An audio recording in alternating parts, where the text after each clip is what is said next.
நாம இப்போ வந்திருக்கக்கூடிய இடம் பார்த்தீங்கன்னா கோபிச்செட்டிப்பாளையத்தில் ஆயிப்பாளையம் வில்லேஜுக்கு தான் நம்ம வந்திருக்கோம். இங்கே வந்து ஒரு விவசாயி அவர்கள் வந்து பார்த்தீங்கன்னா படித்த இளைஞர். அவர் வந்து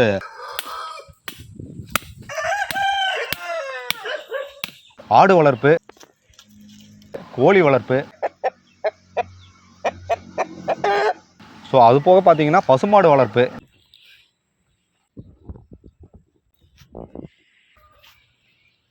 இந்த மாதிரி கால்நடை வளர்ப்பில் வந்து ஒரு விவசாயம் வந்து பண்ணிட்டு இருக்காரு. அவர்கிட்ட சில வார்த்தைகள் நம்ம கேட்டு தெரிஞ்சுக்கலாம். இது எங்கள் பரம்பரை தொழில். இன்னொருத்தங்கிட்ட வேலை செய்யறதுக்கு எனக்கு விருப்பம் இல்லை.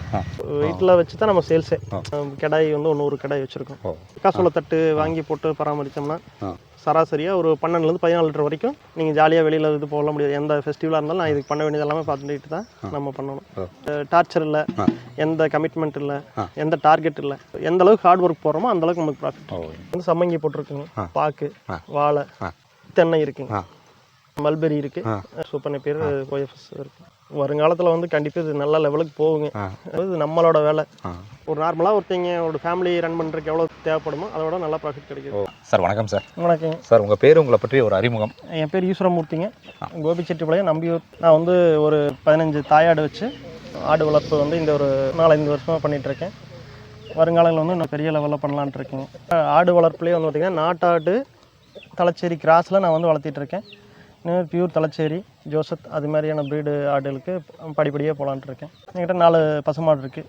கோழிகள் வந்து நாட்டுக்கோழி வளர்ப்பு பண்ணிகிட்ருக்கேன். என்ன படிச்சிருக்கீங்க சார்? நான் டிப்ளமோ எலக்ட்ரிக்கல் முடிச்சிருக்கேன். ஓகே, நீங்கள் ஒரு படித்த இளைஞர் தான். கால்நடை வளர்ப்பு வந்து உங்களுக்கு எப்படி ஆர்வம் ஏற்பட்டுச்சு? இது எங்கள் பரம்பரை தொழில். இன்னொருத்தங்கிட்ட வேலை செய்யறதுக்கு எனக்கு விருப்பம் இல்லை. அதனால் நம்மளோட தொழில் நம்மளே பண்ணலான்ட்டு போயிட்டேன். கால்நடைகளில் என்னென்ன கால்நடைகள் நம்மக்கிட்ட இருக்குது அதை பற்றி கொஞ்சம் சொல்லுங்கள் சார். ஆடு, மாடு, கோழி, வாத்து, இது 4 இது இருக்குங்க. மேஜர் வந்து பார்த்திங்கன்னா மாடு தான் இருந்துச்சு. கொஞ்சம் அது சிரமமாக இருக்கிறதுனால வந்து ஆட்டுக்கு அப்படியே மாறிட்டேன். ஆடுலாம் வந்து பார்த்திங்கன்னா இப்போ இருக்கிற ஃபஸ்ட்டு அப்பாங்க தாத்தாங்க வச்சுருந்த ஆட்டுலேருந்து அப்படியே நான் பண்ணிகிட்டு இருந்தேன். இப்போ கொஞ்சம் ப்ரீட் வைஸாக போகலான்ட்டு இப்போ தான் ஒரு புது முயற்சியை வந்து ஒரு 4-5 தலைச்சேரி ஆடும் ஜோசத் ஆடும் வந்து வளர்க்குறதுக்கு ஆரம்பிச்சிருக்கு. குட்டியாக வாங்கி வளர்க்குறேன். ஆடில் வந்து என்ன இனம் சொன்னீங்க சார்? ஜோசத், தலைச்சேரி. ஓகே, இது வந்து என்ன மாதிரிங்க சார்? இது வெயிட் கெயின் நல்லா கிடைக்கும். நல்ல வெயிட் நல்லா கிடைக்கும். அதாவது நார்மலாக பார்த்தீங்கன்னா நம்ம நாட்டாட்டுக்கு இதுக்கு பார்த்தீங்கன்னா நல்ல பெனிஃபிட் இருக்குது. இதனோட வெயிட் கெயின் வந்து நல்லாயிருக்கும். நாட்டாடு வளர்ப்பினி நீங்கள் ஒரு வருஷத்தில் கிடைக்கிறத விட இது டபுள் மடங்கு. இது 10 கிலோ கிடைக்குன்னா பிரீட் ஆடு வளர்த்தும் போது நம்மளுக்கு ஒரு 20 கிலோ அளவுக்கு கிடைக்கும். இது கால அவகாசம் எவ்வளோ நாள் எடுத்துங்க வளர? நம்ம சேல்ஸ் பண்ணுறதை பொறுத்துங்க. இப்போ நிறைய பக்கம் சொல்கிறாங்க 4 மாதத்துலேயே நாங்கள் இவ்வளோ கிலோ கொடுக்குறோம் அப்படின்றது. இன்னும் நம்ம அந்த அளவுக்கு வரல. நம்ம வந்து வருஷம் ஒருக்கா கொடுக்குறோம்.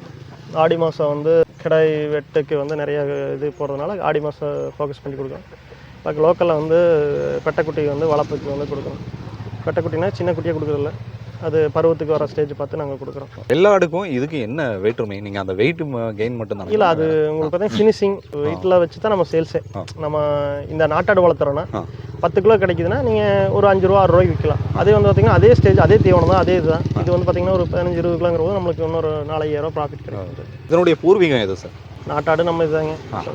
ஜோசப் வந்து ராஜஸ்தான் அப்படின்றாங்க, தலைச்சேரியும் வெளியே பிரீடு தான் அப்படின்றாங்க. அது ஒன்றும் சரியாக நம்மளுக்கு தெரியல. இப்போ நம்மகிட்ட எத்தனை ஆடுகள் இருக்குங்க? ஒரு தாயாடு வந்து ஒரு 15 ஆடு இருக்குது. அது எல்லாமே வந்து நாட்டாடு, தலைச்சேரி இது மாதிரி கிராஸ் தான். கிடாய் வந்து 100 கிடாய் வச்சுருக்கோம். குட்டிகள் வந்து ஒரு 25-30 குட்டி. 100 கிடாய்கள் இங்கேயே இருக்குங்களா சார்? இல்லை மேய்ச்சலுக்கு? இல்லை, மேய்ச்சல் முறை இல்லைங்க. எல்லாம் வந்து நம்ம பட்டி முறை தான். மல்பெரி வச்சுருக்கோம், கோஎஃப்எஸ், சூப்பர் நேப்பியர் வச்சுருக்கோம். இது வந்து அடிச்சு போட்டுருவோம்.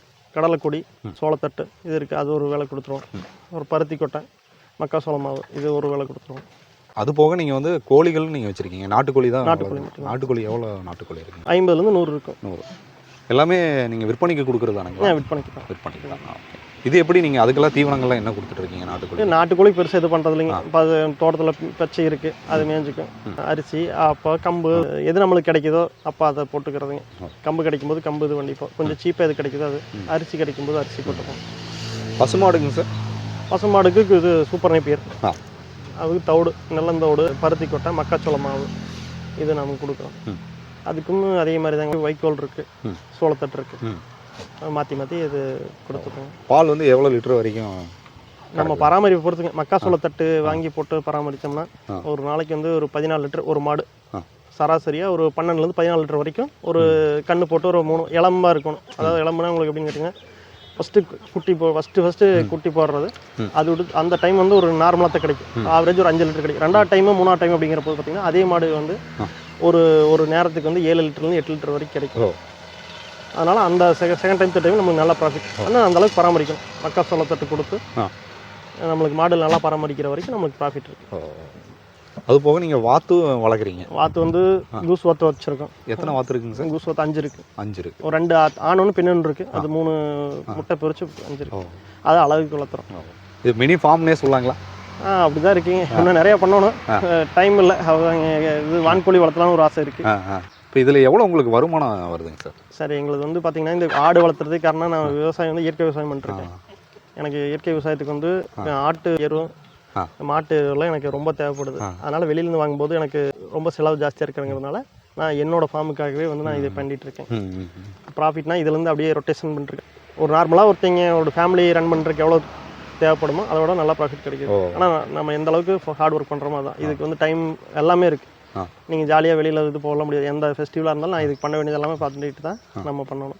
ஆனால் எந்த டார்ச்சர் இல்லை, எந்த கமிட்மெண்ட் இல்லை, எந்த டார்கெட் இல்லை. நம்ம எந்த அளவுக்கு ஹார்ட் ஒர்க் போடுறோமோ அந்தளவுக்கு நமக்கு ப்ராஃபிட்.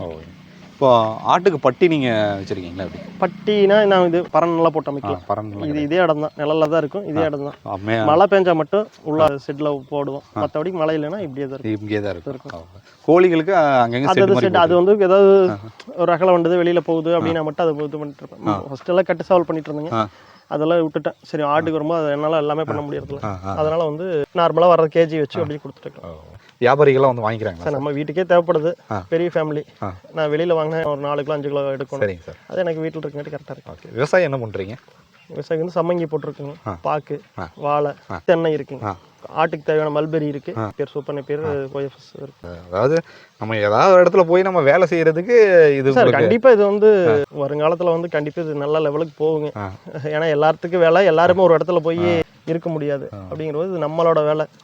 நம்ம எவ்வளோ தூரம் நம்ம எஃபோர்ட் போடுறோமோ அந்த அளவுக்கு நம்மளுக்கு ப்ராஃபிட்டுக்கு பெனிஃபிட். சரிங்க சார். நிறைய தகவல்கள் எங்கிட்ட பகிர்ந்துக்கிட்டீங்க. ஸோ நம்மளுடைய ஃபார்ம் வந்து எங்கே லொக்கேட் ஆகிருக்கு அப்படிங்கிறத நீங்கள் சொல்லிடுங்க சார். ஈரோடு மாவட்டம் கோபிச்செட்டிப்பாளையம், நம்பியூர் தாலுக்கு பக்கத்தில் குரும்பூர் வில்லேஜ், அதுக்கு பக்கத்தில் வந்து ஆயிபாளையங்கிற ஊரில் இருக்குது. உங்கள் பேருங்க சார்? ஈஸ்வரமூர்த்திங்க. கான்டாக்ட் நம்பர் இருந்துச்சுன்னா சொல்லிடுங்க தேவைப்பட்ட. 97 88 18 17 86. நிறைய தகவல்கள் பகிர்ந்து. நன்றி. நன்றி சார். அதாவது டிப்ளமோ படித்த ஒரு இளைஞர் வந்து தனியாக வந்து ஒரு ஃபார்ம் வந்து வச்சு நடத்திட்டு இருக்காரு. இந்த ஒரு பதிவை பண்ணும்போது நீங்கள் வந்து படித்த இளைஞராக இருந்தீங்கன்னா ஒரு வேலைக்கு போய் தான் நம்ம வந்து சம்பாதிக்கணும்னு அவசியம் கிடையாது. உங்களுக்கு வந்து விவசாயம் சார்ந்த ஒரு தொழிலை வந்து கற்றுக்கிட்டிங்கன்னா நீங்களும் முதலாளியாகவே வாழலாம். அதுக்கு வந்து சார் வந்து ஒரு எடுத்துக்காட்டாக இருக்கார். தொடர்ந்து நம்ம சேனலை பாருங்கள். இன்னும் அரிய தகவல்களை நம்ம சேனல் வழியாக பெற தவறாதீங்க. டில் தென் பாய் ஃப்ரம் உங்கள் சிவா. நன்றி, வணக்கம்.